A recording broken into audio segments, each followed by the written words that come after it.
Hello. चलो भाई, हमने इससे पहले देख लिया कौन सा वाला, जो नॉर्मल वैल्यूएशन करते हैं, determination opening plus purchase plus expenses minus cost of goods sold will give you closing stock.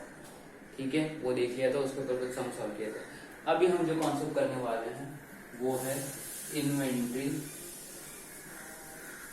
Taking. अभी इन्वेंट्री टेकिंग का मतलब कुछ ये अलग मेथड है करके नहीं है। होता क्या है, inventory taking means physical counting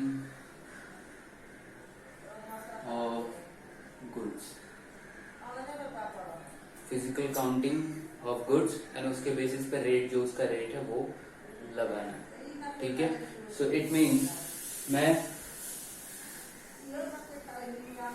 physically जाके काउंट करूंगा एक को भी। ये कैसे भी हो सकता है, जैसे हमने पीरियोडिक मेथड देखा था, या बट यहाँ पे फाइनेंशियल ईयर क्लोजिंग पे ये इसकी बात कर रहा हूं मैं। फाइनेंशियल ईयर क्लोजिंग पे जनरली होता है, क्योंकि उस बेसिस पे वो लोग देखते हैं और कि भाई कितना मेरा स्टॉक है, और फिर वो लोग बुक्स में रिकॉर्ड करने के। ठीक है, तो ऐसा होता नहीं। रीजन ये कि ऐसा करने के लिए मुझे ऑपरेशन क्लोज करना पड़ेगा। ऑपरेशन क्लोज करना पड़ेगा, तो ऑपरेशन क्लोज करना पड़ेगा तो कभी कभी इट बिकम डिफिकल्ट कि 31st जनरली तो जिस दिन मेरा फाइनेंशियल ईयर जैसे क्लोज हो रहा है 31 मार्च टू जो भी है, तो उस टाइम पे होना चाहिए, लेकिन कभी कभी नहीं होता। तो उसके लिए क्या होता है, कभी ये बिफोर क्लोजिंग हो या कभी कभी आफ्टर क्लोजिंग हो। कहने का मतलब ये है कि मैं फिजिकल काउंटिंग कभी कभी बिफोर द क्लोजिंग डेट कर दूं। जैसे कि अगर मेरा क्लोजिंग है 31 मार्च कोई भी साल, ठीक है, तो मैं कब कर ले रहा हूं, 21 मार्च। ठीक है, इस तारीख को मैं फिजिकल काउंटिंग कर ले रहा हूं। ठीक है, और आफ्टर का मतलब क्या है, फॉर एग्जाम्पल मेरा बुक्स क्लोज होता है 31 मार्च को, मैं काउंट कर रहा हूं 10th अप्रैल को। ठीक है, आपको डिफरेंस दिख रहा है कि नहीं, बिफोर क्लोजिंग भी हो सकता है, आफ्टर क्लोजिंग भी हो सकता है। अगर सेम क्लोजिंग जिस दिन क्लोज हो रहा है, यानी 31st को ही मेरा बुक्स क्लोज हो रहा है और 31st को ही मैं जाके स्टॉक चेक कर दे रहा हूं, तब तो कोई प्रॉब्लम नहीं है। प्रॉब्लम कहाँ पे है, जहां पे मैंने पहले चेक कर लिया लेकिन मुझे बुक्स में कौन सा डालना पड़ेगा, ये वाले डेट का, क्योंकि फाइनेंशियल ईयर जब मेरा क्लोज होगा तब मैं 31 मार्च के दिन मेरा जो भी वैल्यूएशन ऑफ स्टॉक रहेगा वही तो अपने फाइनेंशियल स्टेटमेंट में डालूंगा। करेक्ट ना। और भले मैंने स्टॉक 10 दिन बाद क्यों ना किया हो काउंटिंग, तो उसके बेसिस पे 31st पे जो मेरा वैल्यू ऑफ क्लोजिंग स्टॉक रहेगा वही तो मैं अपने फाइनेंशियल स्टेटमेंट में डालूंगा। किधर डालूंगा, फाइनेंशियल स्टेटमेंट में। तो आपको लग रहा नहीं कि ये तो प्रॉब्लम हो गया। ये तो प्रॉब्लम हो गया कि भाई उधर मैंने 21 को चेक किया था, ठीक है, 21 को चेक किया, तो 31 मार्च का कैसे आएगा फिगर, क्योंकि जो 21st को मैंने चेक किया था तो उस दिन तो जो इन्वेंट्री है वो तो मुझे पता है, लेकिन 31st को कैसे निकालूंगा, उस दिन क्या फिर से जाके चेक करूंगा, नहीं। अभी यहाँ पे देखो, मुझे डेटा डालना है 31 मार्च का, लेकिन मैंने तो उस दिन चेक ही नहीं किया अपना फिजिकल इन्वेंट्री कितना है, मैंने तो जाके अप्रैल में चेक किया। तो फिर इस डेट का मैं कैसे अपने फाइनेंशियल स्टेटमेंट में डालूंगा। समझ में आ रहा है मैं क्या बोल रहा हूं। ठीक है, तो इन्वेंट्री टेकिंग में कि जहां पे काउंटिंग करना पड़ता है फाइनेंशियल क्लोजर में, या पीरियोडिक क्लोजर बोले कि क्वार्टरली, जो भी है, ठीक है, जो भी आपका क्लोजर का डेट रहेगा, क्वार्टरली हो सकता है, हाफ ईयरली हो सकता है, जैसे मैनेजमेंट को चाहिए। ठीक है, बट अभी ये जो दोनों का जो डिफरेंस है ना, ठीक है, मुझे इस तारीख से लेकर इस तारीख में लाना पड़ेगा स्टॉक वैल्यू को, और यहां से लेकर यहां लेके आना पड़ेगा, क्योंकि दोनों ही केस में इधर तो मेरे पास अवेलेबल है तो इसमें कोई इशू नहीं है। 31 को बुक्स क्लोज किया, जाके चेक कर लिया, इतना अमाउंट इतना वैल्यू ऑफ मेरे पास स्टॉक है, डाल दिया ले जाके बुक्स में रिकॉर्ड कर दिया कि भाई इतना 31 के दिन पड़ा था, डाल दिया बुक्स में, कोई प्रॉब्लम नहीं। बट यहाँ पे प्रॉब्लम है क्योंकि चेक कब किया 21 को, बुक्स में रिकॉर्ड 31 में क्या डालू, फिर कितना इन्वेंट्री करके डालू। इधर 10 तारीख को चेक किया, आगे चल के चेक कर लिया तो 31 को क्या कितना इन्वेंट्री करके क्या डालू, क्लोजिंग स्टॉक का वैल्यू कितना करके कैसे बुक्स में दिखाऊं। समझ गए, ठीक है ना। तो दिस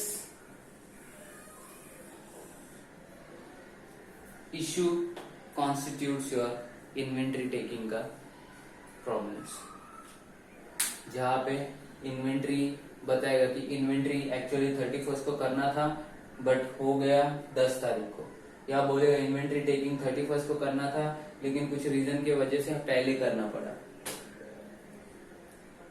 ठीक है, इतना समझ गया, ओके, इतना समझ गया। अभी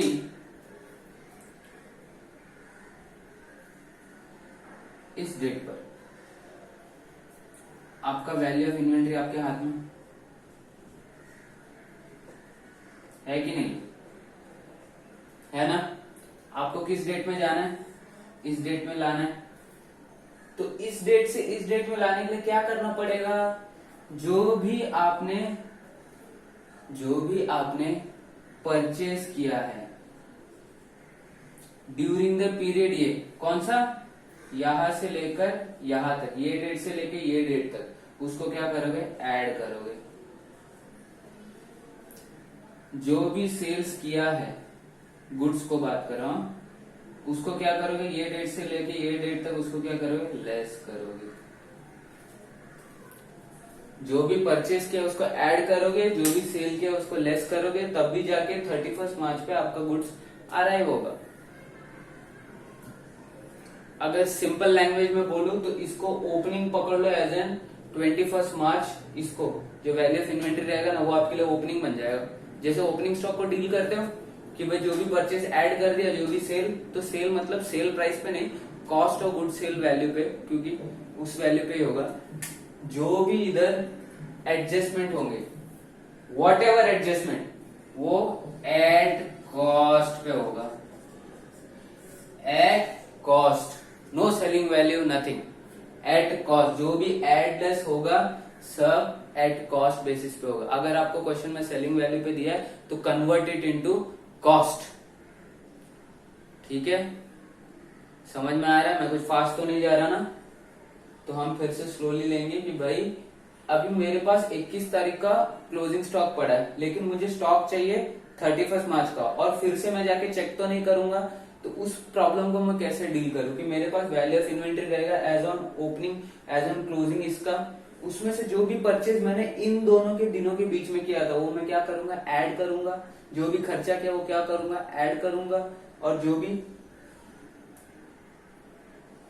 क्योंकि खर्चा will become the purchase cost only, और जो भी सेल किया है उसको क्या करूंगा, लेस करूंगा। ठीक है, उसको क्या करूंगा, लेस करूंगा। अभी ब्रॉड में मैंने बता दिया, इधर भी सेम देखो, आपको इस तारीख का कुछ ना कुछ वैल्यू ऑफ इन्वेंट्री मिला होगा,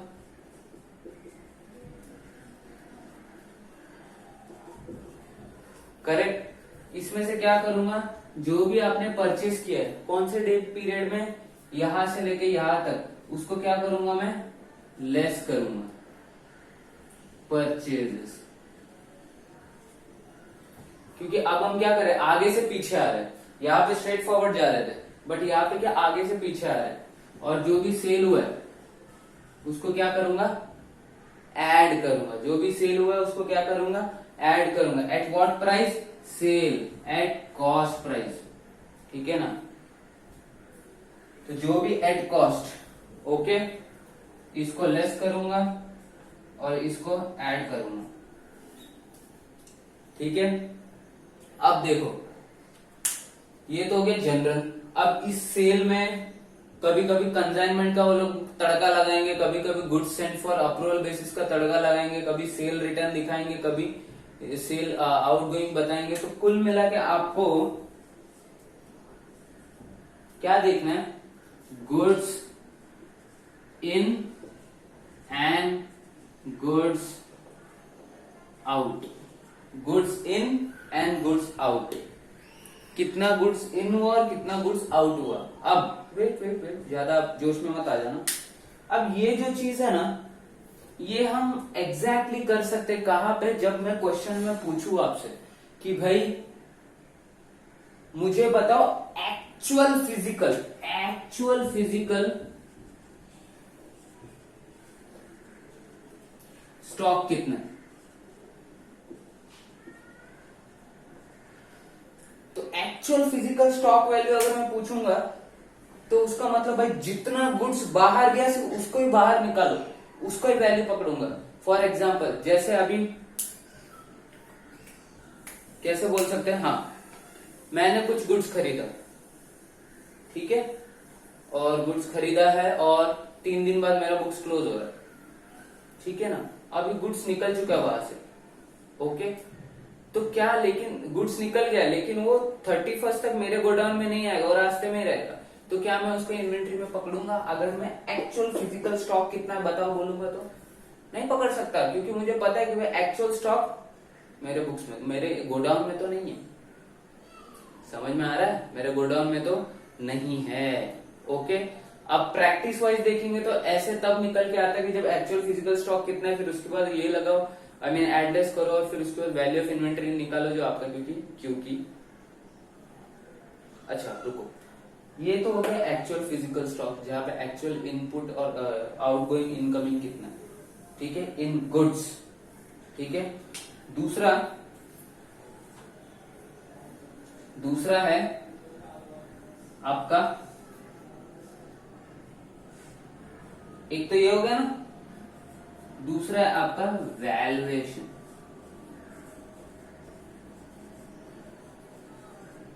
वैल्यूएशन ऑफ स्टॉक। रिमेंबर, एक जगह बोल रहा है कि फिजिकल स्टॉक का वैल्यू बताओ, दूसरे जगह बोल रहा है वैल्यूएशन ऑफ स्टॉक। अब वो फिजिकल स्टॉक की बात नहीं कर रहा, वो बस स्टॉक की बात कर रहा है। और जब मैं स्टॉक की बात करूं तो उसका कहना है कि बेस्ड ऑन ओनरशिप,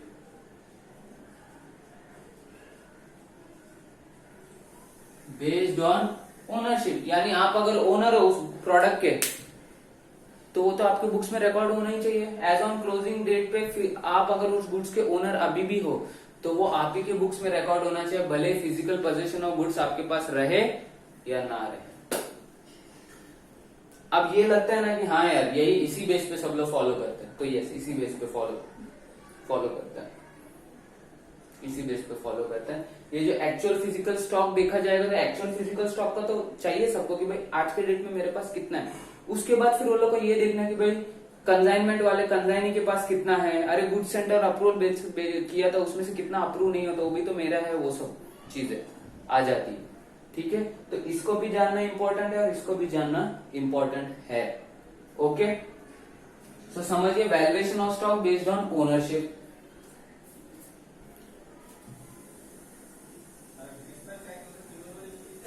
ठीक है, तो इन चीजों को अभी अकाउंटिंग ट्रीटमेंट में सेम जैसे हम करते हैं कि भाई opening plus purchase and closing, ठीक है, तो हमारे पास वही रहेगा कि भाई उसी बेस पे करना है, जैसे इधर अभी एड लेस किया है उसी बेस पे करना है, ठीक है। तो कंफ्यूज मत हो। फिर से मैं आता हूं, इन्वेंटरी टेकिंग यानी फिजिकल क्वांटिटी को चेक करना। तो मैं जरूरी नहीं मैं 31 को ही करूं, कभी पहले कर सकता हूं कभी बाद में कर सकता हूं, ठीक है। तो अगर पहले कर दिया तो मैं जो वैल्यू ऑफ इन्वेंटरी उसको एज ए माइंड में सोच के चलो कि भाई वो मेरा ओपनिंग स्टॉक है, जो भी मैं वैल्यू 21 को निकालूंगा 22 डेट का वो मेरा ओपनिंग हो जाएगा। और जैसे नॉर्मल हम एड लेस करते हैं, परचेज ओपनिंग में ऐड होता है, फिर लेस हम जो सेल चला गया फिर बचा मेरा क्लोजिंग इन्वेंटरी, उसके बेस पे मैं एड लेस करूंगा। तो ये तो हमें आइडिया है।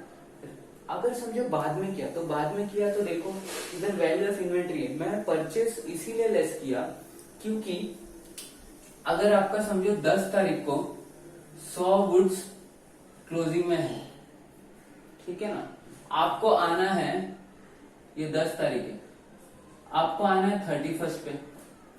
ओके, तो समझो 31st, एक उदाहरण ले लो कि 31st को मेरा 100 का स्टॉक पड़ा है, 190 का स्टॉक है समझो, ठीक है। उसमें से मैंने परचेस किया, कितना परचेस किया, 910 परचेस किया, और सेल किया, कितना सेल किया, सेल कितना किया, समझो सेल कर दिया 900, ठीक है।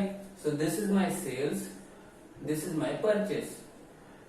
अब अगर मैं इस तरफ ऐसे जाऊंगा ऊपर, नीचे से ऊपर, तो 90 में 910 ऐड करूंगा और उसमें से 900 माइनस करूंगा तो मुझे 100 आएगा।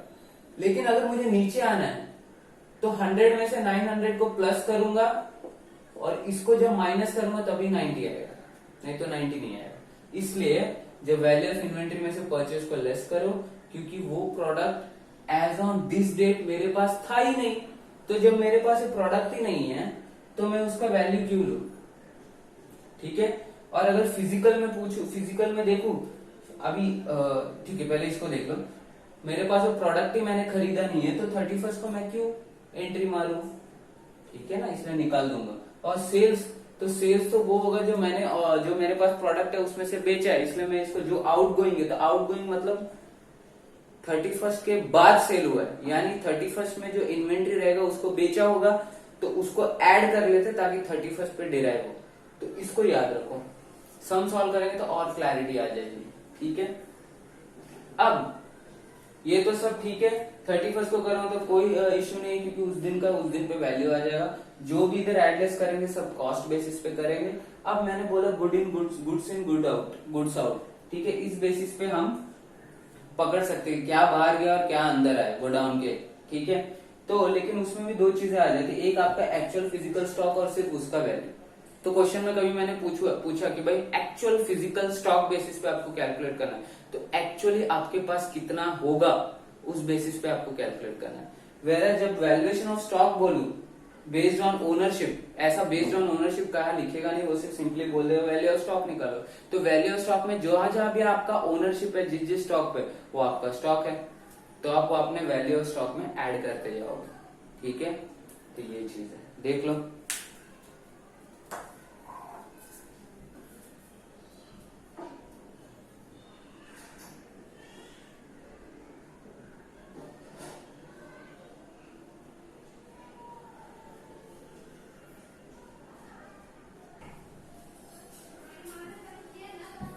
ठीक है, तो फिर ये चीज है। अब मैं इसको मिटा रहा हूं, तो देख लो, इसको नोट डाउन कर लेना, ठीक है। अब हम इस पे सम सॉल्व करेंगे ताकि आपको और आइडिया है, और सम के दौरान भी हम डिस्कस करेंगे ताकि क्लैरिटी बढ़े, ठीक है। तो चलो देखते हैं 10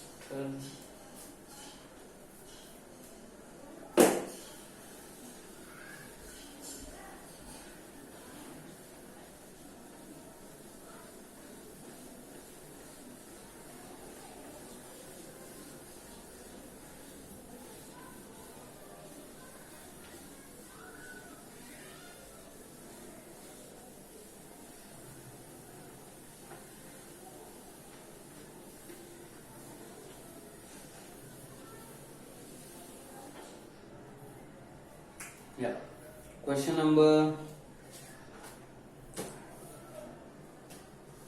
नंबर से पहले एक एग्जांपल कर लेते हैं, ठीक है।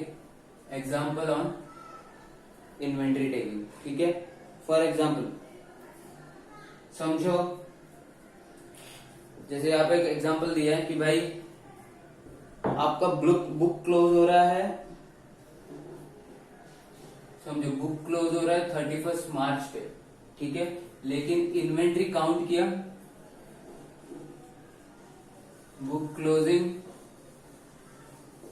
31 मार्च पे, बट इन्वेंट्री काउंट किया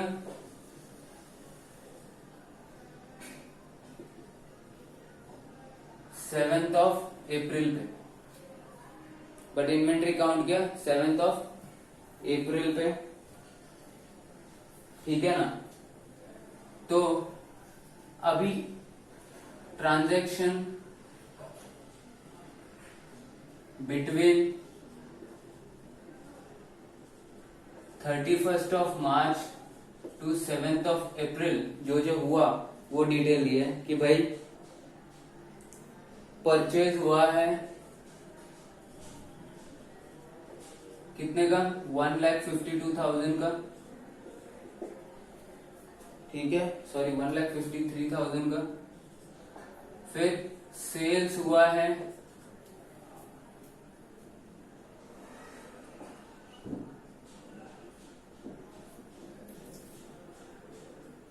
कितने का हुआ, सेल्स हुआ है 2,50,000 का,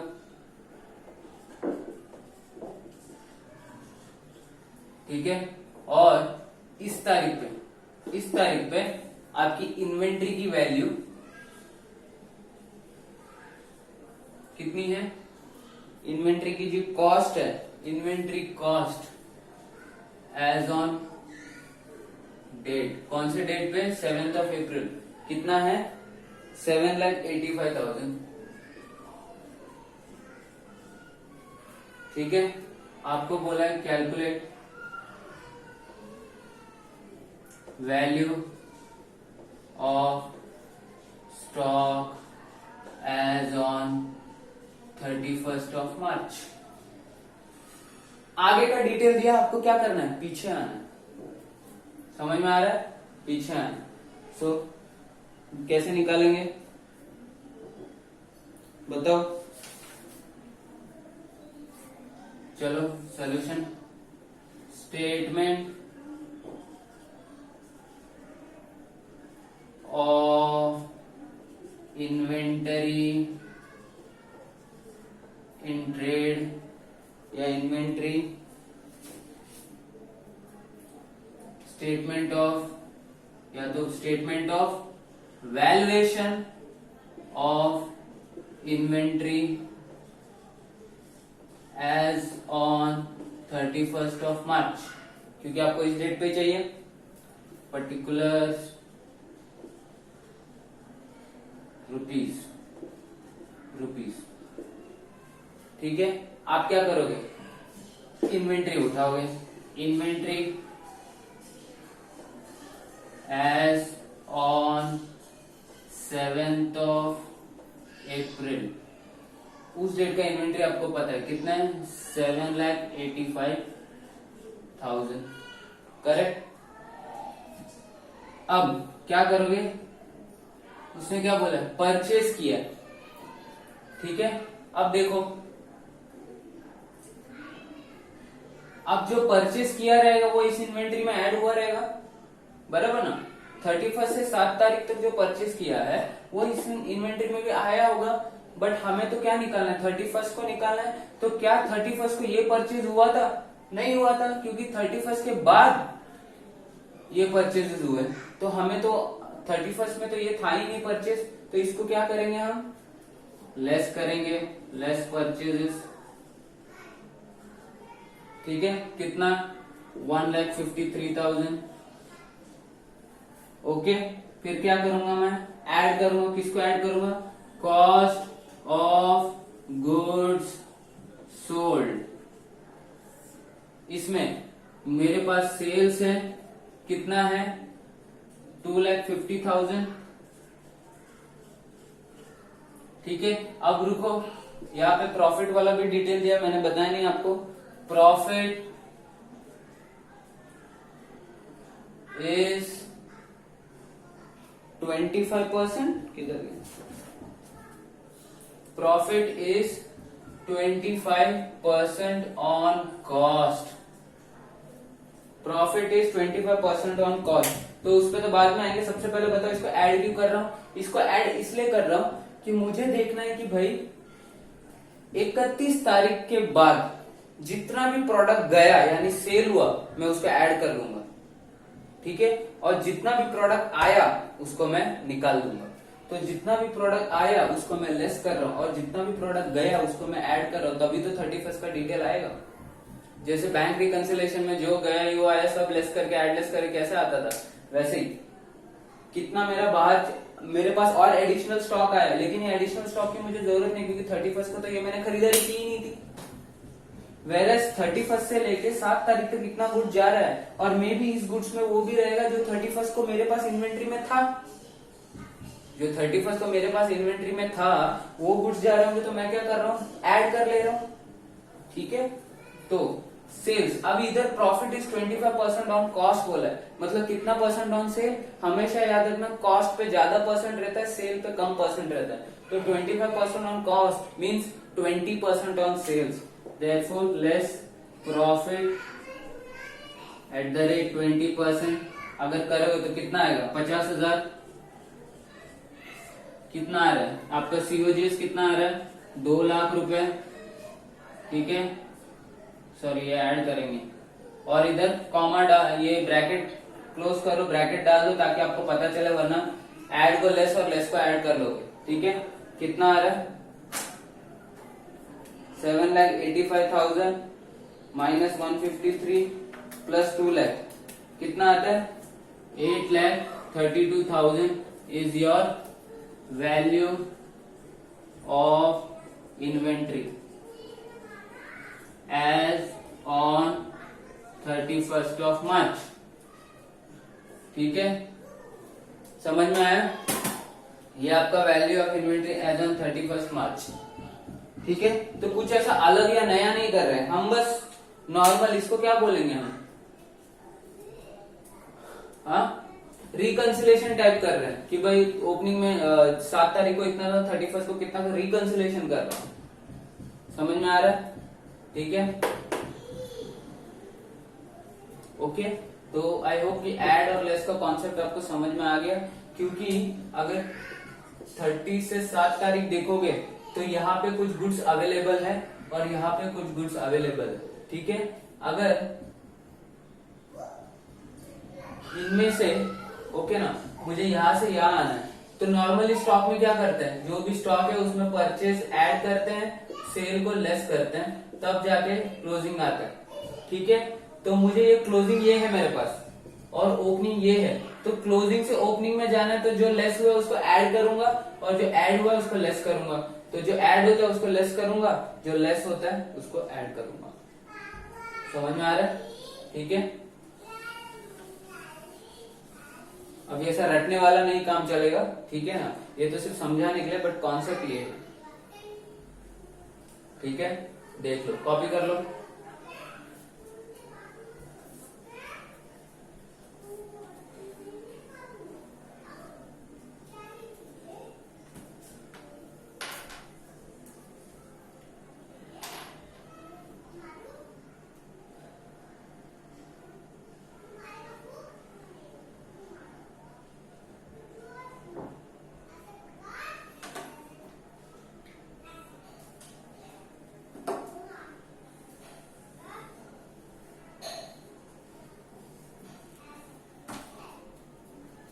ठीक है, चलो अब क्वेश्चन देखते हैं।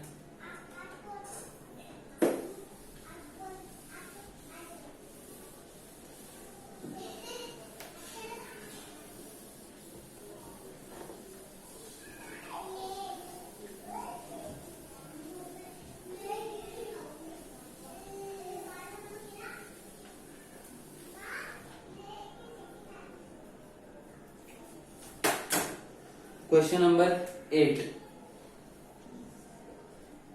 ठीक है। A trader prepared his account on 31st March each year. कब उसका अकाउंट प्रिपेयर होता है, 31st March each year. Due to some unavoidable reasons no inventory taking could be possible till 15th April 2017। So 31st को तो book close करता है, लेकिन 15 अप्रैल तक स्टॉक काउंट करना था पता नहीं, लेकिन 15 अप्रैल को जाके उसने स्टॉक काउंट हुआ।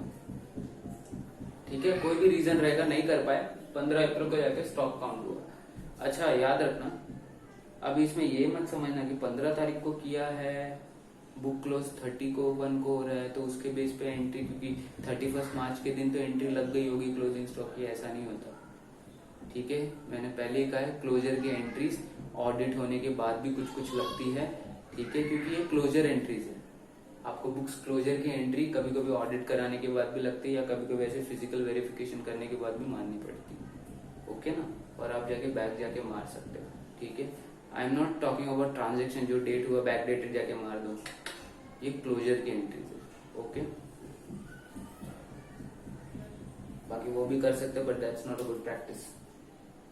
चलो, कहा था मैं, 15 अप्रैल को काउंट किया।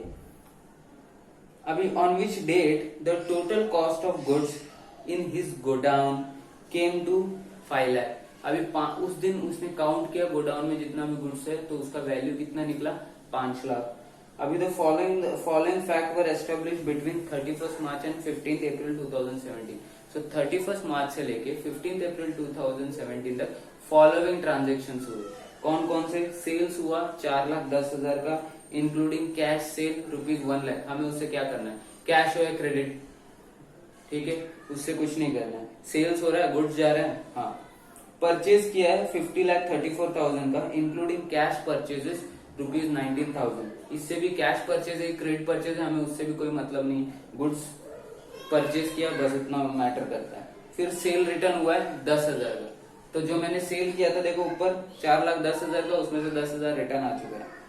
सो goods are sold by trader at a profit of 20% on sales. तो इधर डायरेक्ट दे दिया है क्योंकि सेल हमारे पास मिल जाएगा और 20% प्रॉफिट ऑन सेल है। ठीक है, you are required to ascertain the value of inventory as on 31 March 2017।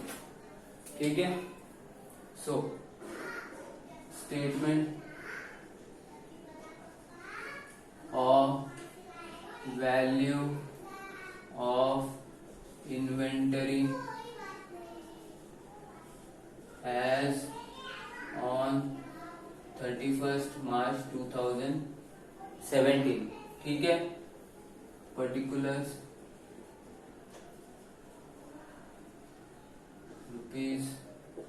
Rupees. Okay, तो सबसे पहले हम क्या लेंगे, अपना value of inventory as on 15 April 2017 उठा लेंगे। वो कितना है, कितना बोला था बुक में, 5 लाख रुपए। फिर अभी क्या करेंगे, ऐड और लेस या लेस ऐड। तो क्या करेंगे, लेस करेंगे। किसको लेस करेंगे, नेक्स्ट डिटेल क्या दिया, सेल्स दिया, सॉरी। तो सेल्स दिए तो सेल्स क्या करते हैं, हम ऐड करते हैं। रिमेंबर, क्योंकि आगे के डेट में ट्रांजैक्शन है 15 अप्रैल का, तो जो स्टॉक में क्या होगा, इतना गुड्स गया तो ये 31 के स्टॉक से ये बेच रहे होंगे, तो इसको क्या करना पड़ेगा, ऐड करना पड़ेगा।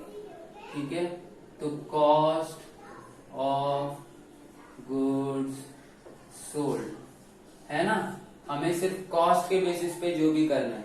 तो सेल्स लेना है, उसमें से प्रॉफिट एलिमेंट को लेस करना है। सेल्स कितना, 4,10,000। ठीक है, अभी आपके ऊपर है कि पहले सेल्स रिटर्न इसमें से लेस करना है तो कर सकते हो। कितना आया, 4 लाख, या नहीं सेल्स रिटर्न को अलग से लेस करोगे।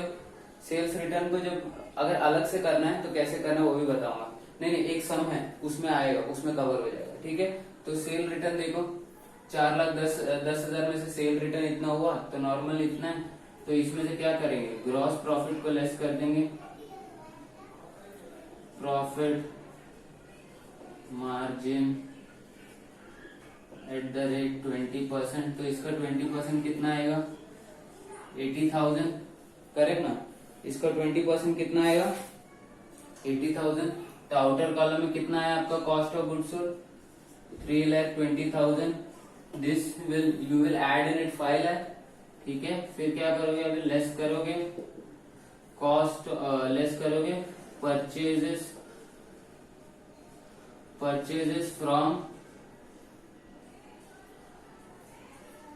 फ्रॉम, ठीक है, 31st, परचेजेस लिखो, काफी होता है, डेट की जरूरत नहीं, परचेजेस, ठीक है। परचेजेस कितना, परचेजेस है 50,340, ओके। तो कितना है 50,340, तो कितना है आपका closing stock value as on 31st of March 2017, ठीक है। कितना आता है 5 lakh plus 3,20,000 minus 50,340 will give you 7,69,660. This will be your value of closing inventory. ठीक है, क्या डिफिकल्ट है इसमें? अच्छा, ये चीज ये कॉलम के उस तरफ लिखना, पूरा मत लिख देना, ठीक है। कोई डिफिकल्टी इसमें? करेक्ट ना, देख लो।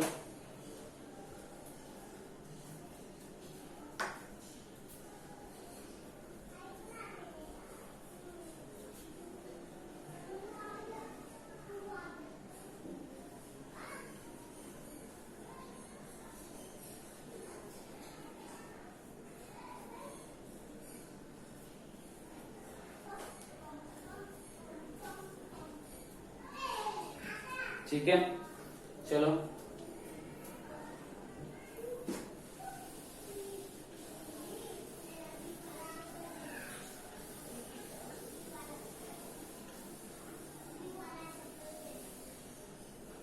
क्वेश्चन नंबर 9, ठीक है। क्वेश्चन नंबर 9, क्वेश्चन नंबर 9 पढ़ते हैं अभी।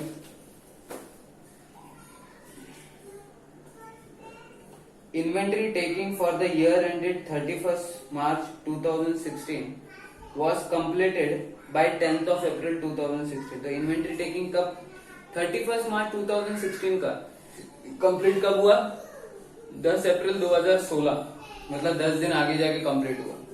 The valuation of which showed a inventory figure of 16,75,000 at cost on the completion date, यानी 10th of April 2016 को value of inventory is 16,75,000, okay.